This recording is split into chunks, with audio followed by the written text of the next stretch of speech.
டெல்லி மகாராஷ்டிரா நீதிமன்ற கோர்ட்டு பாரத் மாதா வழக்கறிஞர்கள் டெல்லியில் பரு ஐட்டமாக உட்காந்துருப்பான். பரு ஐட்டமா இந்த அரசியல்வாதி மாதிரி பரு ஐட்டமா சரியா? ஏண்டா கணக்கு கைலாசத்தில் விசாரணை போட்டு விசாரணை நடந்துக்கிட்டு இருக்குன்னா அப்போ வழக்கறிஞர்கள் எதிர் மனதாவது கம்முன்னு போகணும் சரியா? அவர் எல்லாம் எவன் என்ன தப்பு கணக்கு உள்ளே விடுதான், எவன் தப்பு கணக்கு கேட்க, எவன் தப்புச்சுதாங்க தப்பு கணக்கை வாயில் போட்டு வாயை கொக்கி போட்டு வெளியே எடுப்பார். அவர் கணக்கு அதான் கொக்கி போட்டு குரண்டால போட்டு இழுத்து வெளியே கொண்டு வந்துடுவார் கணக்கை. புரியுதா இல்லையா? கைலாசத்தில் என் புள்ள கேட்டால் அப்போ கலெக்டரான்னு கேட்டானா அப்போ என்ன அர்த்தம்? கலெக்டரா நீயே வழக்கறிஞர் எதிர்மனதார் காவல்துறையில் வச்சு கணக்கு.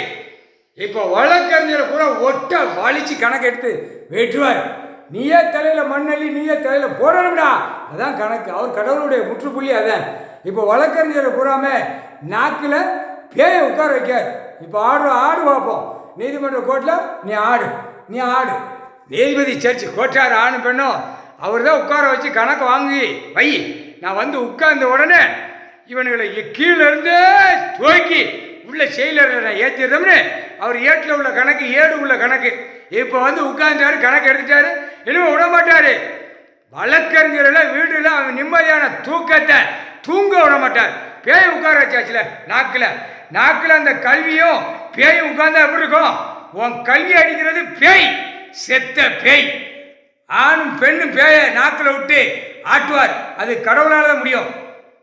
சத்தியம் நீதிமான் கணக்கு போடுறாரு. நீதி தவறு போற்று நீதிமன்றத்தில் நடக்கு. அப்போ இவனை அடிச்சாத்த எல்லா கணக்கு உள்ள மாட்டுவான்னு கணக்கு போட்டார்.